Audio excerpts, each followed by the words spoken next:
vai passar a contar de forma pioneira com um espaço para atendimento de autismo.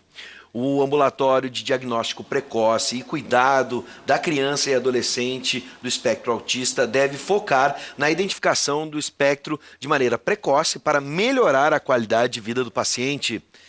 No local haverá psiquiatra, psicólogo, fonoaudiólogo e demais profissionais para realizar os diagnósticos. A família também vai receber apoio psicológico e de assistente social. O ambiente será inaugurado na próxima segunda, às 18h, e fica localizado na rua Padre Royce, no número 115, no bairro Matias Velho. E é sobre o autismo que a gente conversa no quadro de saúde. Pode rodar a vinheta.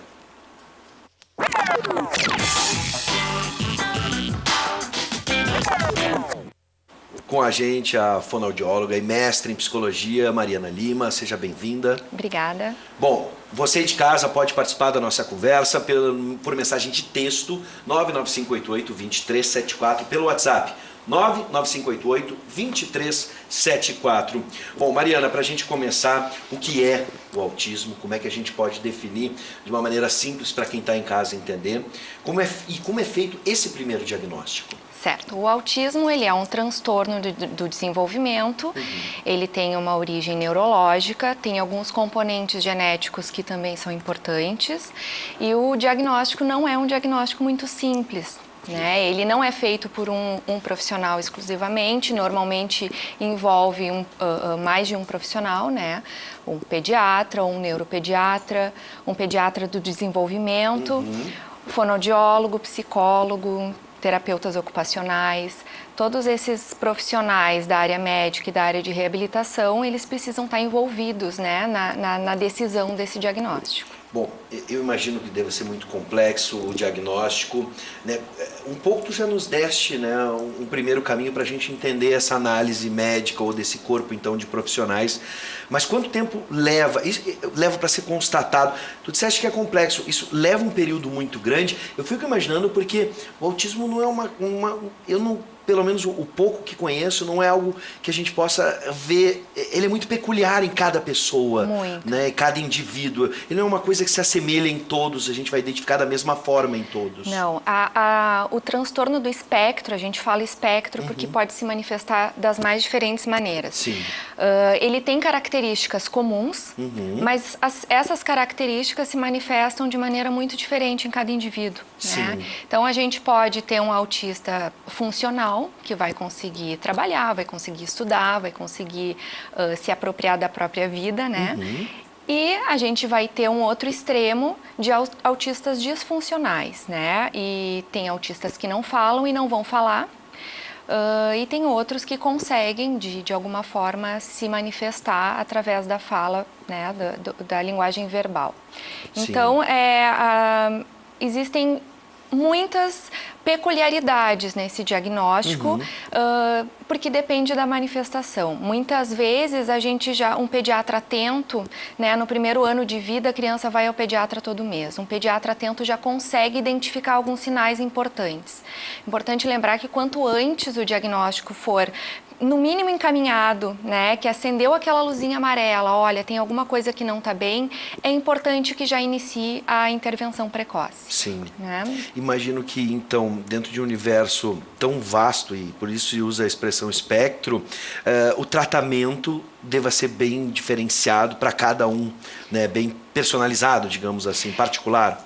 Existem alguns grupos, né, de manifestações, como eu falei, que são comuns. Então, todos os autistas vão ter algum impacto na comunicação, né?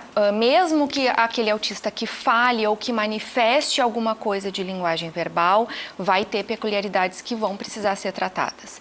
A interação social também é uma questão importante. Às vezes, a criança, né, ou o adolescente não tem a intenção de se socializar, né, e não consegue fazer isso. Então, precisa haver um treino de habilidades sociais ou um trabalho comportamental para que essa pessoa consiga se inserir minimamente na sociedade, né? Sim. Então, vai depender, sim, de como se apresenta o autismo naquela pessoa, né? E, a partir daí, os profissionais envolvidos vão traçar um planejamento, né? Com objetivos a serem alcançados.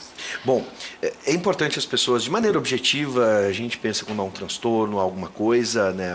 Enfim, as pessoas imaginam de forma bem rápida e objetiva uma cura. O autismo tem cura? E se a gente for pensar, então, numa outra realidade, o tratamento para que se tenha qualidade de vida frente a uma impossibilidade de cura, como é que a gente entende esse processo? Há estágios de evolução, por exemplo, dentro do tratamento e dá para a gente ter uma ideia de que saberes são aplicados nesse tratamento? A gente falou algumas especialidades, especialmente aqui em Canoas, mas o que é fundamental para que se trate isso?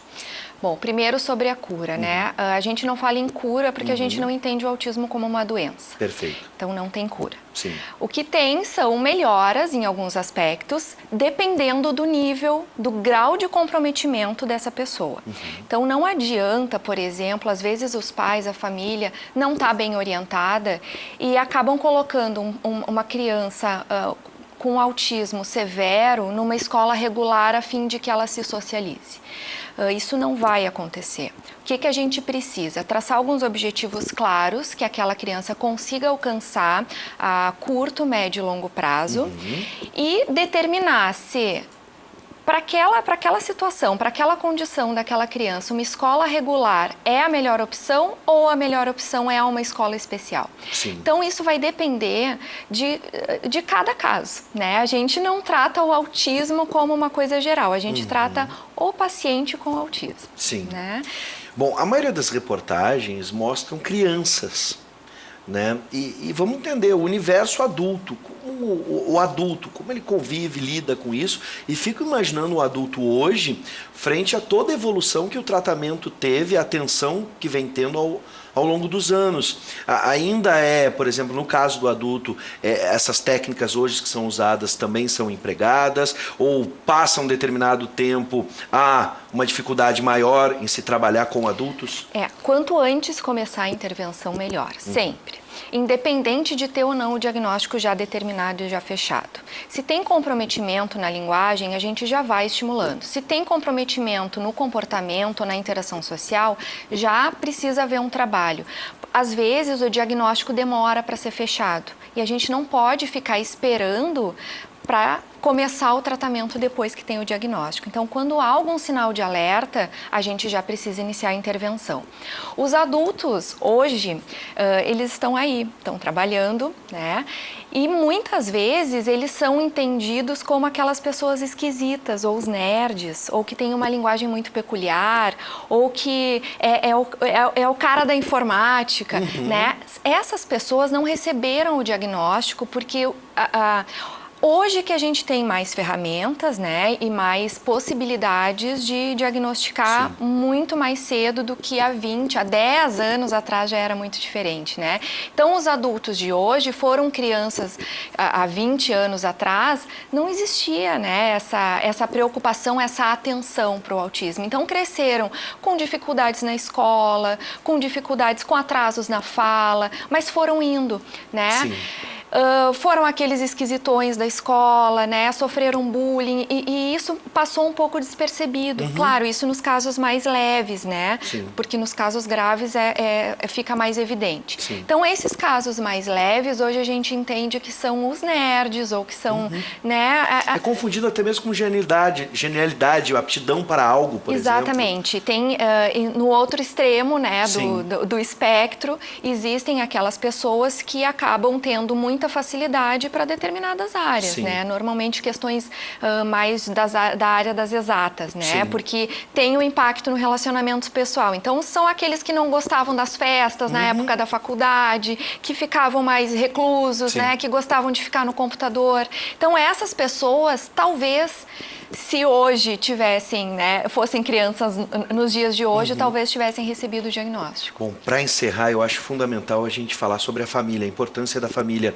Então, a gente sempre pede dicas e orientações. Acho que nesse momento a gente tem que falar especialmente as dicas e orientações destinadas à família, direcionadas à família. Aquelas que podem ajudar, por exemplo, no diagnóstico precoce. E normalmente são as famílias que diagnosticam, vamos dizer assim, em primeiro lugar, né? Porque começam a perceber que tem alguma coisa errada. Normalmente acontece quando a criança não fala, não adquire a linguagem no período que deveria adquirir. Então, a fala, por ser uma das primeiras aquisições, né, do desenvolvimento, acaba sendo um sinalizador importante, né?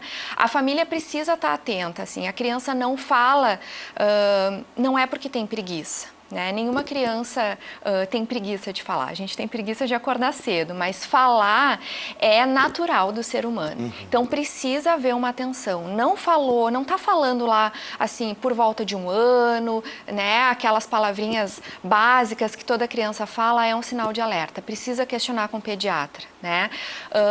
Uma criança que se isola, que não gosta de brincar com outras crianças, que não brinca com brinquedos, em vez de pegar um carrinho e brincar com o carrinho, ela vira e fica mexendo com a roda do carrinho. Então não tem o simbolismo na brincadeira, prefere se isolar, não gosta muito de toque, não gosta muito do colo, né? Isso eu tô falando com aquelas características mais comuns, né?